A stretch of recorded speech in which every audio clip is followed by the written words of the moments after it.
Season 1 of Spongebob Squarepants is a real masterpiece that contains 41 brilliant and unique episodes. Despite being released over 25 years ago, it still holds the title of the best part of the entire series. Each episode of Season 1 is great, and it's still enjoyable to rewatch the whole season in one sitting. This ranking is based only on my opinion, and if you disagree with it, you can always write why in the comments below. Number 41. I was a teenage Gary. Squidward agrees to look after Gary while SpongeBob and Patrick visit the jellyfishing convention. He forgets to feed the snail, and SpongeBob decides to call a doctor. He visits them with a snail plasma, but decides not to inject it himself, so Squidward has to do it instead, and accidentally hits SpongeBob's nose. However, it turns out that Gary just needed some water. Within a few hours, SpongeBob turns into a snail, and Squidward tries to get away from Snail Bob until he gets injected with snail plasma himself. After watching this episode, I always had only one question: how did they become normal again? Because the only character that is left is Patrick, who doesn't actually like his new snail neighbors. I understand that this is a Halloween episode, but I find it too creepy to be a part of the Spongebob Squarepants. Number 40. Squeaky Boots. Pearl is having a birthday and she wants to get a pair of popular flipper slippers that all of her friends have. Instead, Mr. Krabs gets her a pair of the cheapest boots he could find. Pearl doesn't accept his present and starts crying, so he decides to sell them to SpongeBob, telling him an incredible story of squeaky boots. SpongeBob loves them, but the squeaking sound starts to drive Mr. Krabs crazy. He starts hearing that noisy sound everywhere and decides to steal the boots. He ends up being so crazy that he eats the boots and gets Pearl the flipper slippers of her dream. I don't find this episode great for many reasons. The squeaky sound is really annoying, but making it a plot of the episode wasn't the best decision. Number 39. Fools in April. It's April Fool's Day, SpongeBob's favorite day of the year. He pranks everyone around him and they seem to enjoy his harmless jokes, except for Squidward. He gets tired of the SpongeBob's laughing and decides to get revenge on him. However, his pranks turns out to be a mockery of SpongeBob. He gets covered in flour and garbage, so everyone starts hating Squidward. He feels guilt for everything he did and tries apologizing to SpongeBob, but he really struggles to do that. And when he finally does, it turns out that Squidward got pranked by the whole Bikini Bottom. I'm personally not a big fan of pranks and all that stuff, but the way SpongeBob does that is really funny. The way he pranks Squidward at the beginning of the episode was great, but the rest of it was depressive and sad. If you like pranks, that episode is made for you. Number 38. Neptune's Spatula. SpongeBob and Patrick visit the Fry Cook Museum, where many try to pull the golden spatula out of the grease. And it turns out that SpongeBob is the only one able to do it. Neptune doesn't believe that SpongeBob did that, so he challenges him to see who can make the most Krabby Patties. Neptune obviously wins the competition using his magical abilities, but nobody likes his patties, while SpongeBob's are considered delicious. The king takes some lessons at Krusty Krab, where SpongeBob tells him the main secret: the perfect patties are made with love, not magic. The dialogue between Patrick and Neptune was really funny. He was continually trolling the king about SpongeBob's skills, and that's why he got zapped 3 times. I don't find Neptune an interesting character, he is just an average cartoon king, and that's why I don't really like this episode. Number 37. Karate Choppers. SpongeBob and Sandy are addicted to doing karate. Their hobby gets too far as it starts affecting SpongeBob's productivity, and he almost gets fired for it. They promise Mr. Krabs that they won't play karate anymore, so they need to find another hobby. They go for a picnic where SpongeBob slices bologna using karate chops, which turns into a new fight, and as a result, they make a lot of sandwiches. Mr. Krabs, who's getting a walk in the park, catches them surrounded by sandwiches, but this time he isn't angry as he finds a way to turn their hobby into a great business idea. They end up using karate to serve the Krabby Patties in a more entertaining way, bringing more customers to the restaurant. The karate scenes were funny, especially one with the hot sauce, and I do like how Mr. Krabs turns a regular hobby into a great business idea. The only person who isn't happy with all that is Squidward, as he hates all of them. Number 36. Nature Pants. SpongeBob gets tired of his life and decides to quit his job to live with nature. After saying goodbye to all his friends, he runs away to live like a jellyfish, but Patrick disagrees with that and tries to catch SpongeBob. After that, he gets stung by the jellyfish and gets covered by the poison sea urchin while sleeping in the cave. SpongeBob decides to come back home after realizing that wildness isn't good as he thought, and when he opens the door, he is greeted with a welcome home party by his friends. Even Squidward is happy to see him. All is forgiven and everyone decides to hug SpongeBob. Sometimes we all have that feeling of leaving everyone and everything and living out in the wild, and SpongeBob is the best proof that you shouldn't do that because it isn't as good as you can imagine. You should always remember that some people love you and can't imagine their lives without spending time together with you, just like Patrick does in this episode.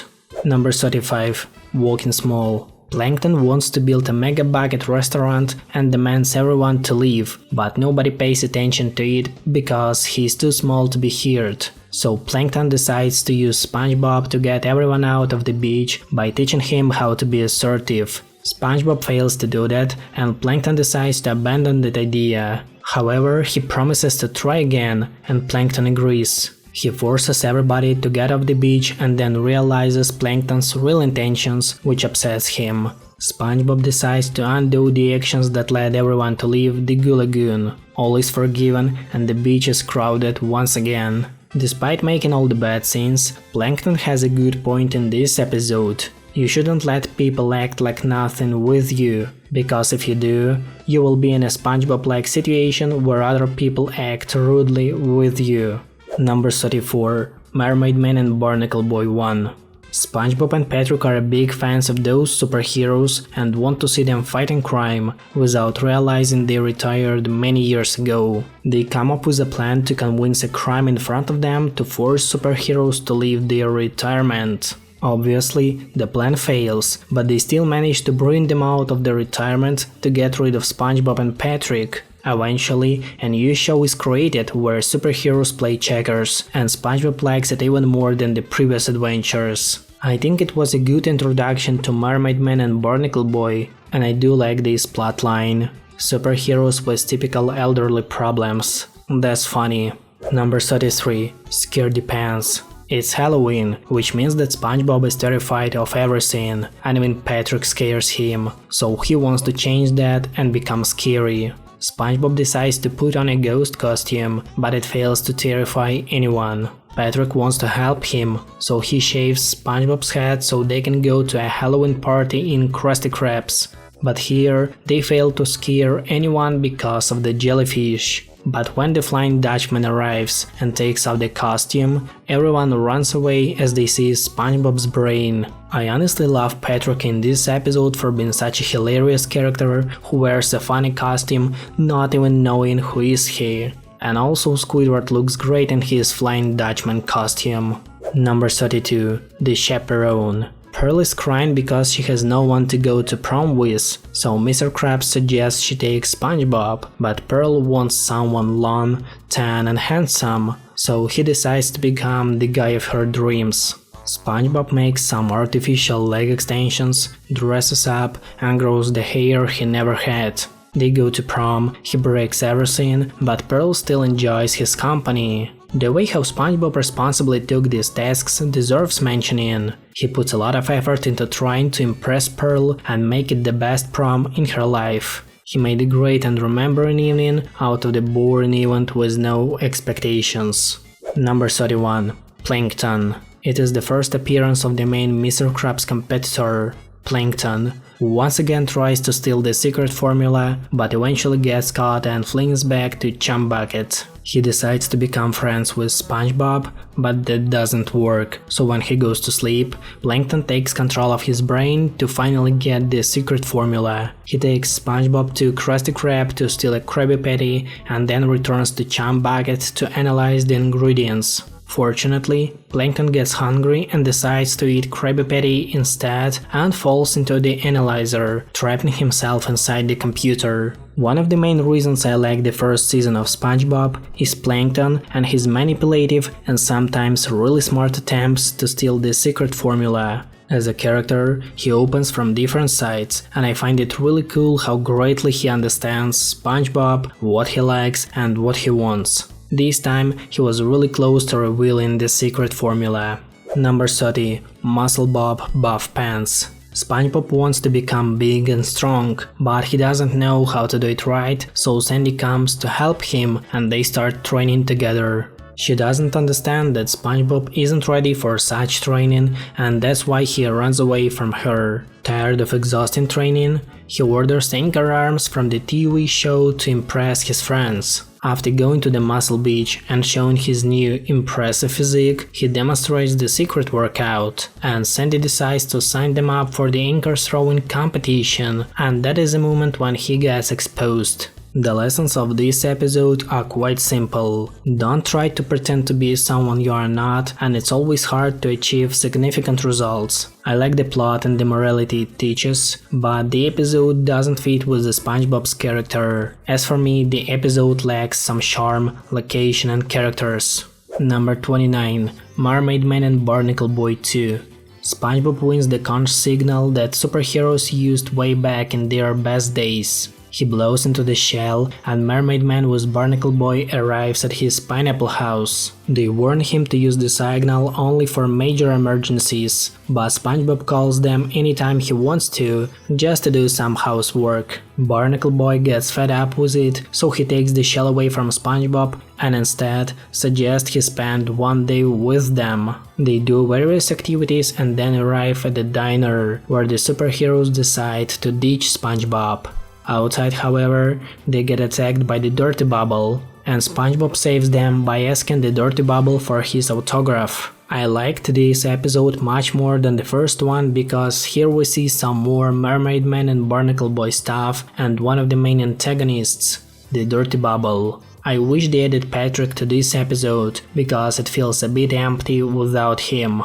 Number 28. Suds. SpongeBob gets hungry at night, so he decides to make himself a sandwich, but falls asleep after making the first bite and leaves the refrigerator open, causing his entire house to freeze overnight. Because of this, he catches a cold or SUDS and asks Sandy to help him to get to a doctor. However, he finds another doctor, which is his friend Patrick, who tells him horrifying stories about the doctors, so SpongeBob asks Patrick to become his new doctor. The treatment of Dr. Patrick is simple. He fills all the sponge holes to prevent his friend from sneezing, but Sandy disagrees with such help and decides to get him to a real doctor. When he finally arrives at the hospital, he has a good treatment of cleaning the dishes, after which he gets fully healthy. Dr. Patrick instead ends up cleaning the cactus and the toilet. I really enjoy Patrick's character in season 1. He isn't just a stupid friend of SpongeBob, but a well-developed character with such a great sense of humor that he doesn't even understand the moment when the joke begins. Patrick is like a friend who can be anyone and anything. And today, he decided that he is a great doctor who can heal his friend. Number 27.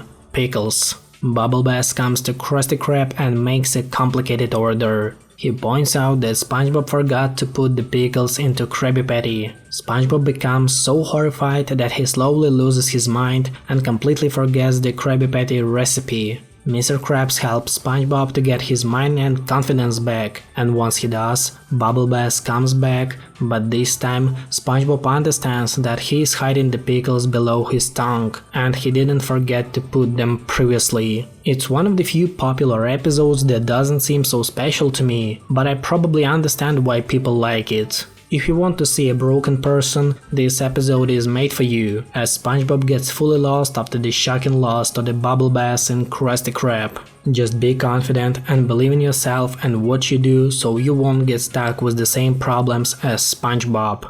Number 26. Jellyfish Jam. SpongeBob pets a jellyfish and brings it to home as a new friend. Gary tells him he shouldn't be keeping a wild animal, but SpongeBob doesn't listen to him. Everyone is fine at first, and they even have a party, but when SpongeBob goes to sleep, the jellyfish invites his friend into the house and they continue a party in the living room. SpongeBob tries to get them out of the pineapple, but without success, until he understands that he can use a melody for that. Gary starts clicking his eyes together, and that sound hypnotizes all the jellyfish. I don't find the plot of the episode really interesting, but the melodies are just amazing, and it's a prime example of how an average episode can be turned into one of the most memorable ones of the whole series. Number 25. Reef Blower.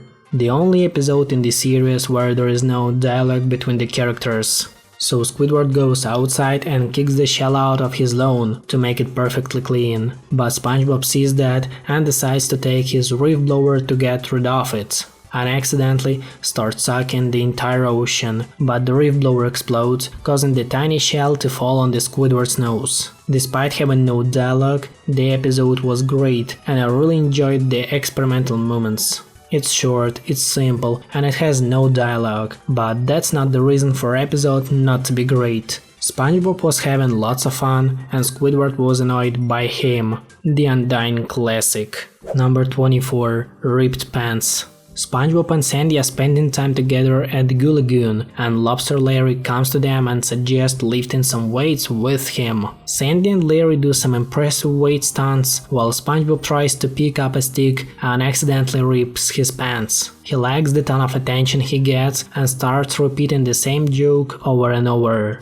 Everybody supports SpongeBob until he fakes himself drowning. He decides to sing a song about how he lost his friends due to ripping his pants. The song is so soulful that all is forgiven, and Sandy is glad that her friend understood the mistakes he made. I remember listening to this song around 15 years ago. It was Sunday evening and I watched TV at home. It was the last episode of SpongeBob before going to sleep. I still have the same cozy feeling as in 2009 when I hear that song for the first time. It's a good episode about friendship and being yourself in any situation, because that's why people choose you to be friends with. Number 23. Hall Monitor. SpongeBob gets a hall monitor role at the boating school and gives a speech about his responsibilities, which takes the whole day. Mrs. Puff wants to support SpongeBob and gives him the uniform for the rest of the day. That is a huge mistake because he decides to become a hall monitor of the city. SpongeBob causes major problems for the Bikini Bottom and its citizens. As he meets Patrick, the episode turns from being average to hilarious. SpongeBob labels him a criminal after Patrick drops the ice cream on the ground, but SpongeBob forgives them for joining his anti-criminal crew. Soon it turns out that the maniac attacks Bikini Bottom and SpongeBob goes to search him while Patrick meets cops who shows him the picture of the maniac, but Patrick gets scared and they drive away. Eventually SpongeBob gets caught and Mrs. Puff claims that it's her responsibility, so she ends up going to jail. The funniest part of the episode was the moment when Officer Patrick couldn't understand that SpongeBob was the maniac they were searching for. However, without Patrick and his funny moments, the episode wouldn't be so great.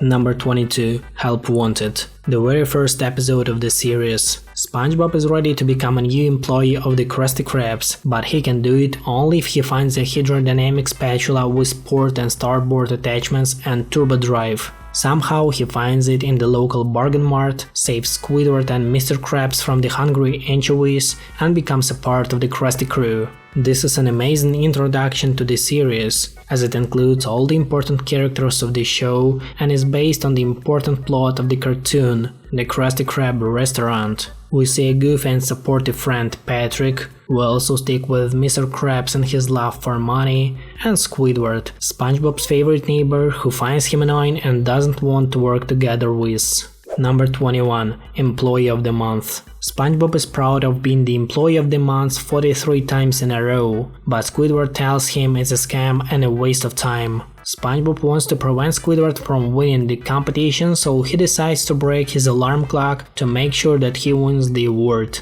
At that point, Squidward takes it seriously to prove SpongeBob that the award is a scam. They try to prevent each other from getting to work early by creating multiple traps. However, they get to Krusty Krabs simultaneously and start working like crazy. In the end, no one gets the award for this month, as Krusty Krabs was destroyed by the amount of Krabby Patties they cooked. It's interesting how SpongeBob could just ignore Squidward and his arguments and win the award for the 41st time in a row, but the competitive spirit took over him. I liked how Squidward finally stopped being passive and found a reason to work harder, at least for a day. Number 20. The Valentine's Day. SpongeBob is busy today because he needs to give the Valentine gifts to all his friends and present a special one to his best friend Patrick. He takes him to the carnival and Patrick thinks that is his present, only to realize that it's not. His real present is in Sandy's hand, who tries to deliver his chocolate balloon in time, but sticks with some chocolate-eating scallops that attack the present, causing Sandy to delay the delivery of the present. SpongeBob switches to plan B and gives Patrick a good handshake instead of a present. He becomes angry when everybody thanks SpongeBob for giving them a good present.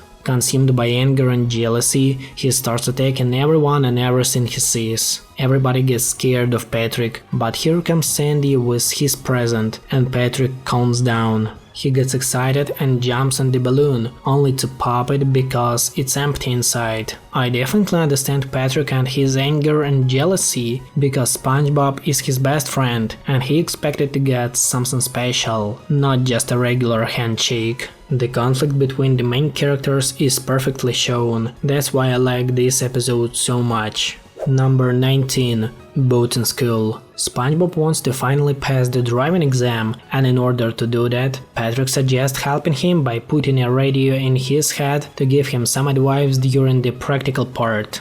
On the next day, everything goes smoothly, and SpongeBob almost passes the exam, but he ends up feeling guilty for cheating, so he loses control of the boat and fails to pass it again.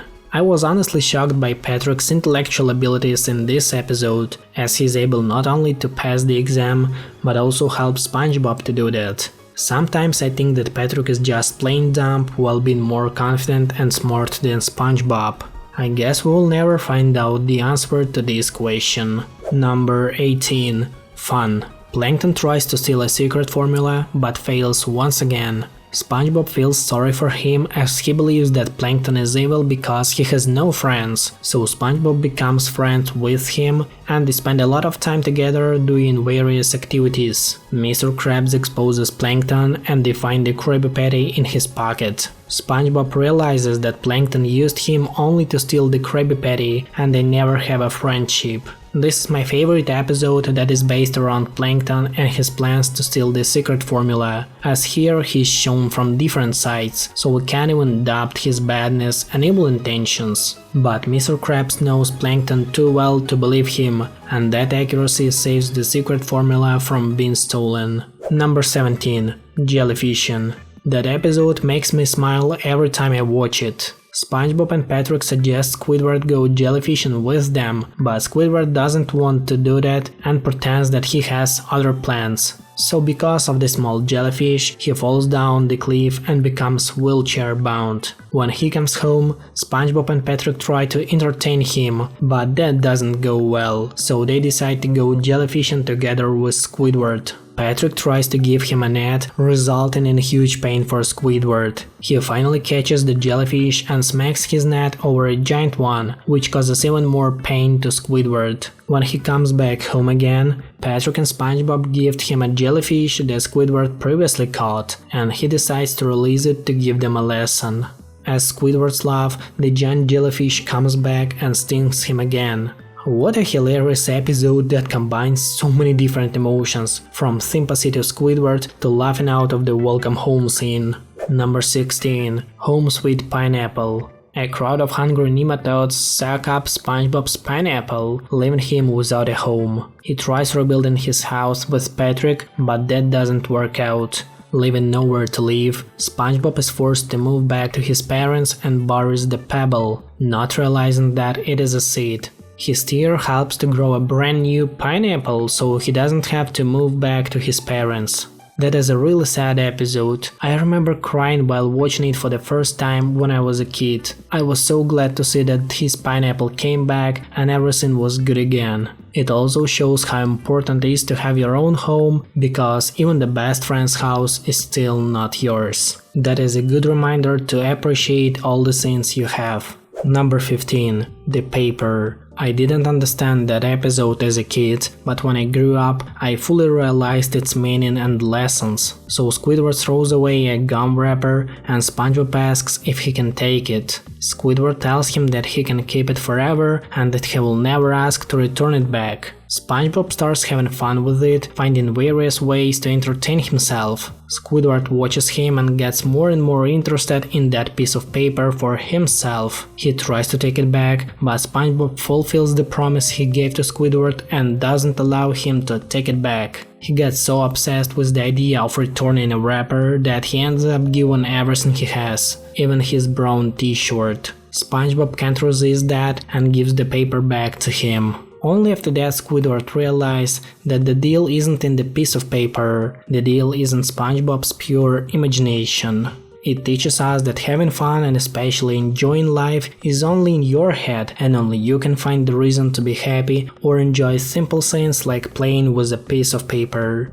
Number 14. Pizza delivery. It's closing time at Krusty Krab's and someone wants to order pizza for delivery. Squidward says they don't do it, but Mr. Krabs doesn't agree with that and makes pizza out of Krabby Patties and sends him to deliver it. Squidward tells SpongeBob to drive, which isn't a good idea, because they end up getting lost in the middle of nowhere. They try to find a way out, but without success, until SpongeBob finds a rock that saves them from starving and helps to deliver pizza to the client, who was mad because they forgot to take his drink. But eventually Squidward finds a way to make sure that customer likes it. Many people consider this episode an iconic, but for me it's just a good one. It's interesting to see how Mr. Krabs creates a new dish out of Krabby Patties and makes Squidward order it.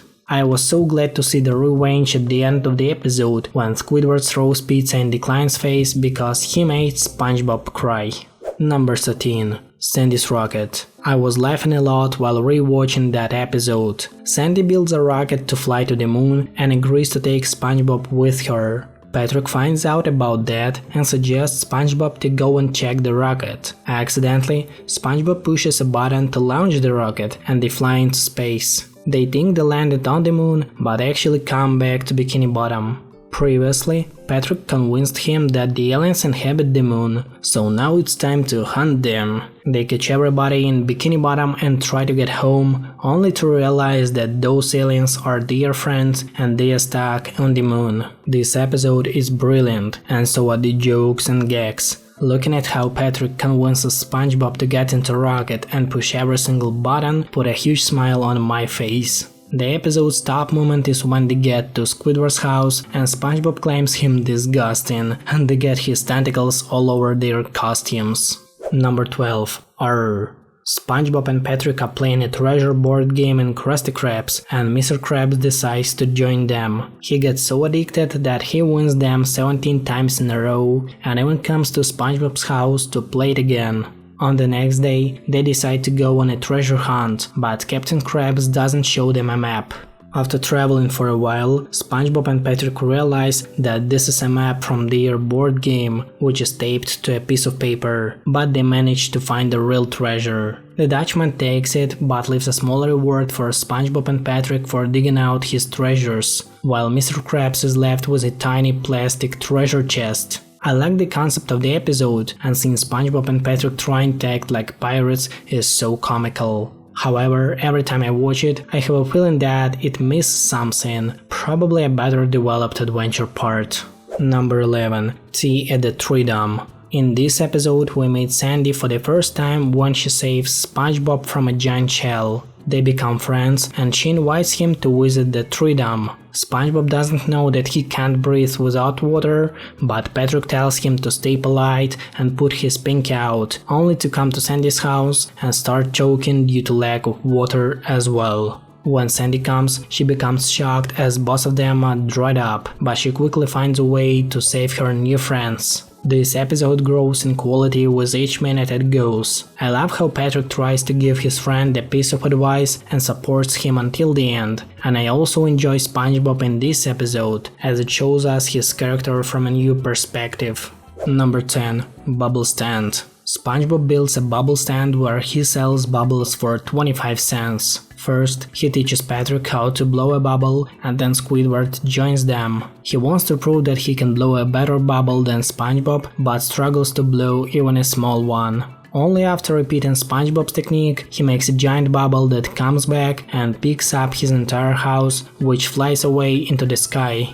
This was my favorite episode when I was 8, and it always reminds me of the good old days of my childhood. You can't imagine how much I enjoy the moment when SpongeBob blows an elephant and Patrick calls it a giraffe. I start laughing over and over again, no matter how many times I watch it. The episode has a unique, cozy atmosphere that it feels like you and your friends are doing some fun stuff in the neighborhood and there is no one except you, so you can fully enjoy the moment. Number 9. Culture Shock. Mr. Krabs is getting irritated with the lack of customers, so he decides to organize the talent show hosted by Squidward. Everybody performs their number, and even Gary has a unique one. The time comes for the last number, which Squidward saves for himself, only to get pelted with tomatoes, as nobody likes his dancing. SpongeBob comes out to mop the floor and becomes the star of the talent show. It was really interesting to see how each character decided to show his talent, but the way the audience reacted to Squidward was unfair. His dances are probably bizarre, but not bad. He didn't give SpongeBob a chance to show himself, but that doesn't allow anyone to throw tomatoes at him. This episode is perfect, and I really enjoyed rewatching it many times. Number 8. Squidward the Unfriendly Ghost. This is my favorite episode in the case of memes and gags. It's so hilarious that I still remember every joke from this episode. Squidward completes a sculpture of himself and takes a bath. While he's there, SpongeBob and Patrick accidentally throw a shell into his house, so they come inside and think they heard an actual one. Squidward comes out looking like a ghost, and they believe it's a real ghost that wants to punish them. SpongeBob and Patrick promise they will obey his every command, so Squidward starts using them for everything he can imagine. It starts to go out of control when they decide that they should put Squidward to rest. Despite Squidward's objections, SpongeBob and Patrick arrange for his burial and invite others to mourn him. Squidward finally admits that he isn't a ghost, but they don't believe him. SpongeBob blows a large bubble that sends him floating right off the water. Maybe it's a dark humor, but it's so enjoyable and funny to see all the stuff that is going on in the episode. The first time I laughed a lot when Patrick brought Squidward a whole watermelon, and the second time was when they prepared the coffin to finally bury their friend. That is definitely the funniest episode of all time.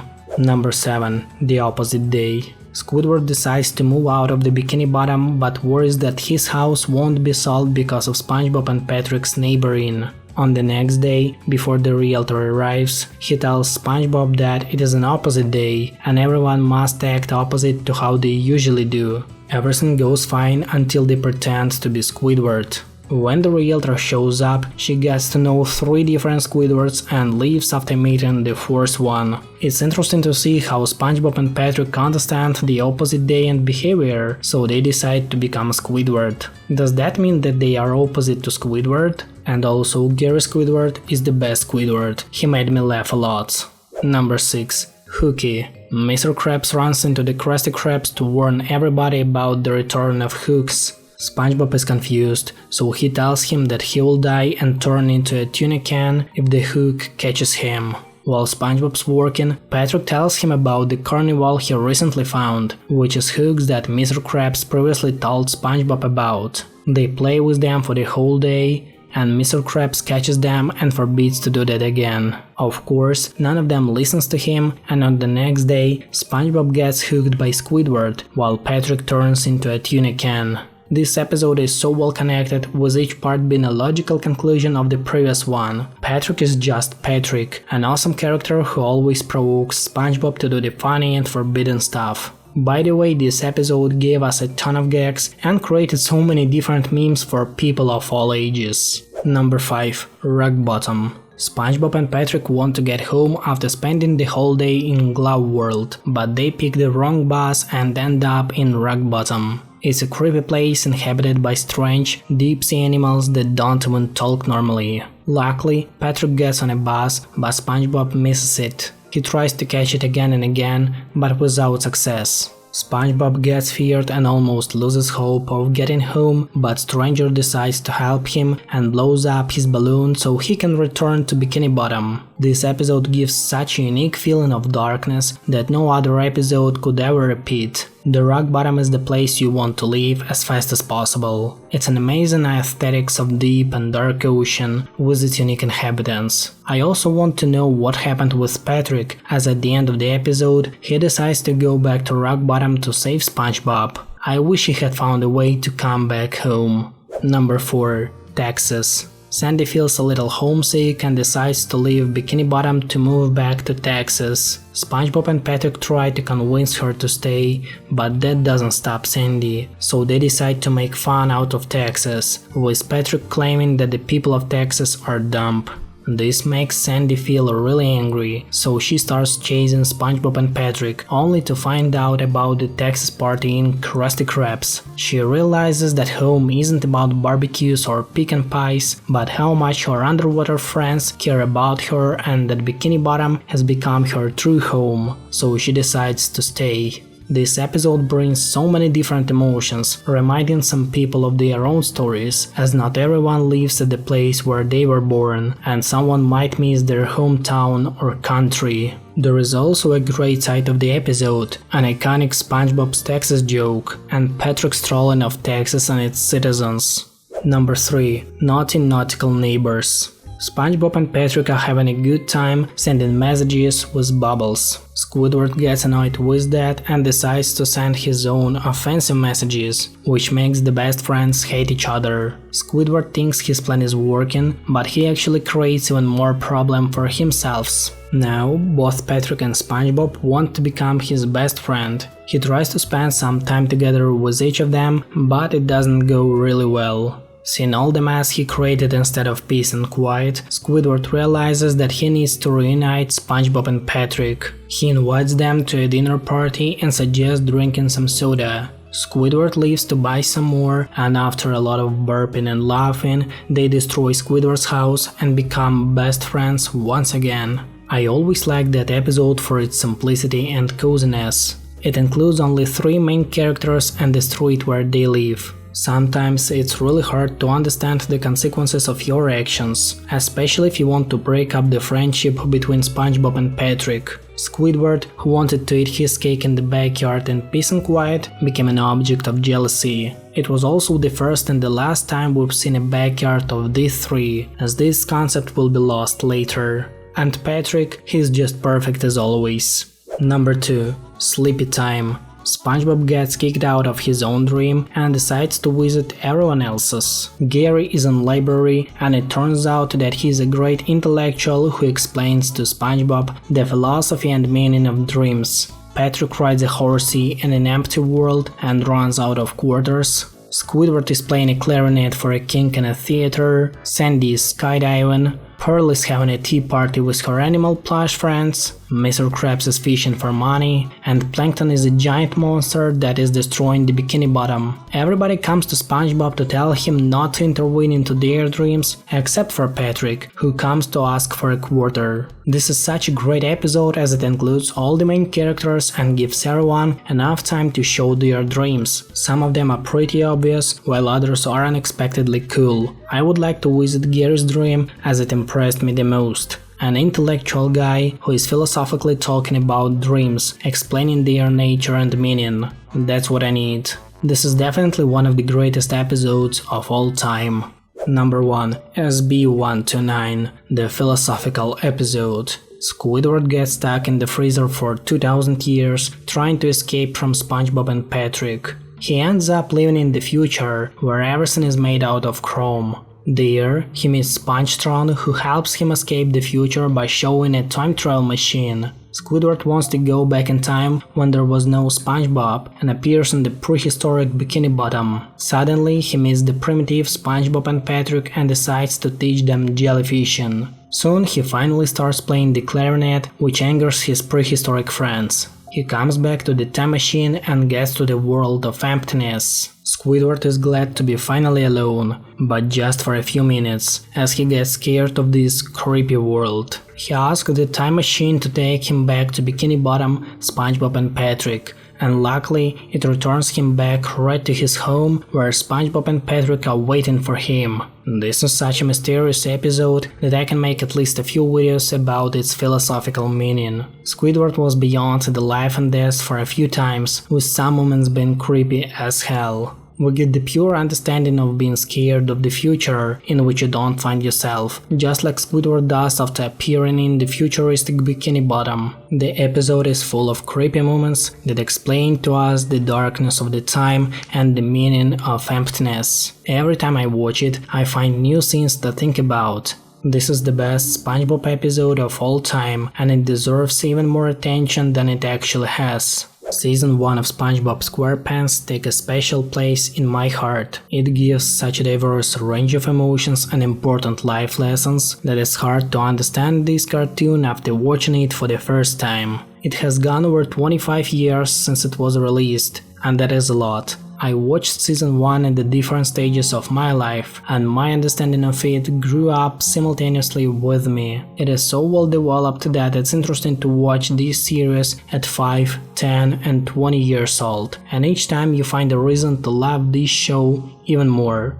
What I love the most in this cartoon is finding some philosophical or moral meaning in each episode, as in the current stage of my life I'm interested in that type of thing.